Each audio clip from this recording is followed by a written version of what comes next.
Tectonic shifts are constantly transforming the earth and business, causing destruction and huge growth opportunities.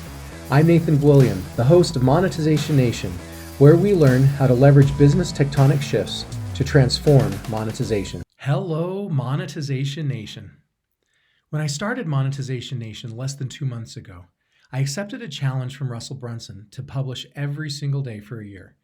This is the 54th episode, and the best part about this journey is the amazing guests that I've been able to interview and learn from.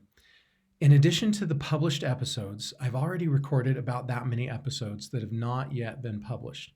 I'm in awe of some of the amazing people who have agreed to be on my show. As I've recorded and published the episodes so far, I've had some truly cringe-worthy moments. Here are just a few examples. Number one, when I recorded the episode of John Lee Dumas, the host of Entrepreneurs on Fire, who is one of my heroes, my internet connection died as I was introducing him. Thankfully, he was gracious enough to let me reschedule the interview. Number two, I received my first real backdrop on the day I was interviewing a high-level video producer at Apple. I had woefully underestimated how many clips I needed to keep the backdrop tight, and so the backdrop was embarrassingly loose behind me. And I didn't realize how bad it looked until I was reviewing the footage after the interview. Number three, when I interviewed one of my past business partners, there was a significant and embarrassing audio and video lag. So his mouth and the sound were saying different things. Number four, when I interviewed a top user experience designer, the audio quality was painfully distracting. Number five, when I interviewed one successful entrepreneur, he had a bright window behind him, and I didn't think to ask him to close the blinds. As a result, the lighting on his face was horrible. As I've reviewed some of the episodes I've published so far, I've cringed and I've been tempted to not publish them. However, instead, I published these episodes and I learned from them. When I realized how bad the backdrop was in my video, for example, with the Apple producer, I emailed him and apologized. I loved his response. He told me not to worry about it and that, quote, "it is better to be prolific than perfect," unquote. I believe that original quote was from Joe Polish. Picasso is a great example of this principle of prolific over perfection, and in no way am I considering or comparing myself to Picasso. Picasso could have spent months or even years trying to create one perfect masterpiece. But instead, he created his masterpieces by being prolific. It's a completely different strategy. Quote, Picasso was exceptionally prolific through his long lifetime. The total number of artworks he produced has been estimated at 50,000, comprising more than 1,800 paintings, more than 1,200 sculptures, more than 2,800 ceramics, roughly 12,000 drawings, many thousands of prints, and numerous tapestries and rugs. And the source for that is Patrick O'Brien in Picasso, a Biography. Most of those paintings, sculptures, and other forms of artwork were not masterpieces. But because he created so many different pieces of artwork, he had many more chances to create his masterpieces. Kim Collins said, "Strive for continuous improvement instead of perfection." Through the last 2 months, producing Monetization Nation has forced me to be in a state of continuous learning and improvement. When my audio quality was unacceptable, I had to learn about microphones and how to get the sound I wanted. I had to learn how to keep my mouth close enough to the microphone whenever I was speaking. I had to learn how to check to be sure Zoom was actually recording with the microphone I wanted it to use. When my backdrop sagged, I had to learn how to secure a backdrop correctly. When my episodes had too much echo, I had to learn how to stop the echo by putting sound-absorbing squares all over the walls of my office. I've made a lot of progress in producing my show, and I feel much better about the episodes I'm recording now than those first episodes. However, me and my show are still very far from perfect. There are still many issues I'm working to fix. For example, I'm out in the country and I only have access to wireless internet connectivity. And I know I need much better internet connection. I'm still working to find a solution to that. When I started this show, I could have focused on creating perfect episodes.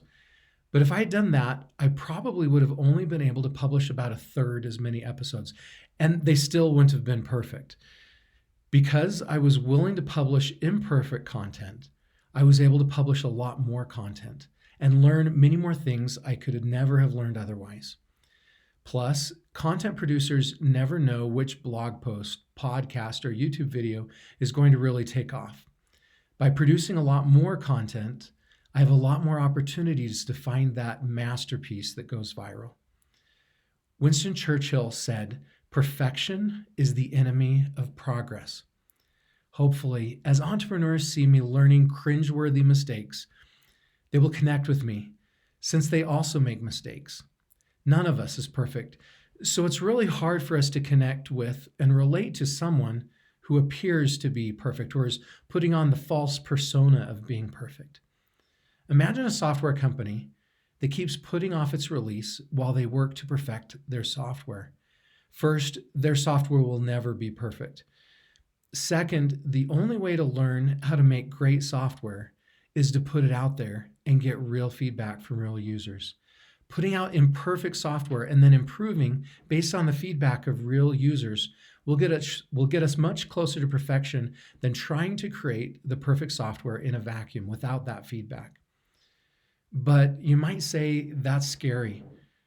Other people are going to see my cringeworthy video or my cringeworthy software. My response to that is that there's a power in imperfection.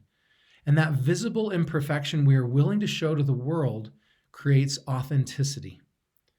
Willie Garson said, "Perfection is the antithesis of authenticity."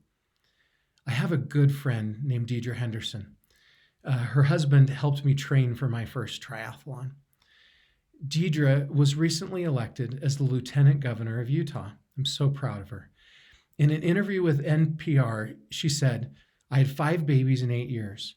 I spent 13 years after that, working to get my husband through physical therapy school, wiping noses and bottoms, doing all of those kinds of things," unquote. After putting her college degree on the back burner, she, quote, kind of fell into politics, unquote. Deidre said she felt shame about not having her degree, and that kept her from pursuing it. In 2014, she, quote, decided to be open about it and to be transparent about it and to hopefully encourage other women or men who are in a similar situation where they're wanting to go back, but maybe feeling awkward about it too, to help inspire them just to do it, unquote. Because Deidre is so open about going back to school, among other things, this makes her very authentic and relatable to so many people. It's no wonder why she was selected as the running mate by the leading candidate for governor.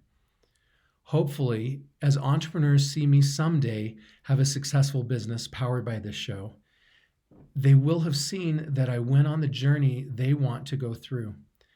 They will see all these mistakes that I learned along the way in learning how to do it right, and they will trust me to guide them through their journey to do something similar for their businesses.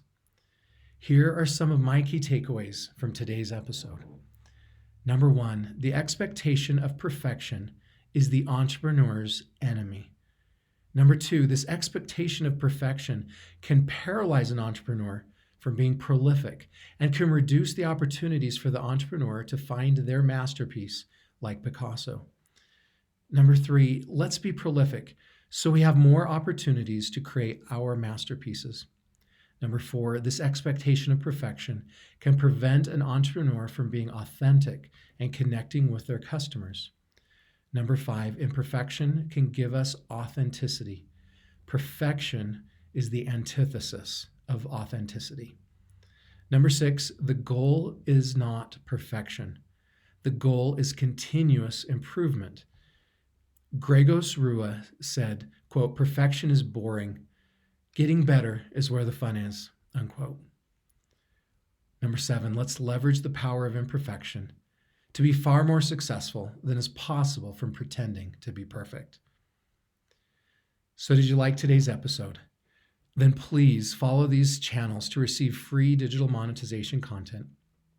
First, you can get a free monetization assessment of your business, and subscribe to the free Monetization e-magazine at monetizationnation.com. Number 2, you can subscribe to the Monetization Nation podcast and YouTube channel. And number 3, you can follow the Monetization Nation Instagram channel and Twitter account. So how could you be a little more authentic by focusing a little less on perfection? Please join our private Monetization Nation Facebook group and share your insights with other digital monetizers. Thanks for joining me for this episode. I wish you success in your monetization endeavors.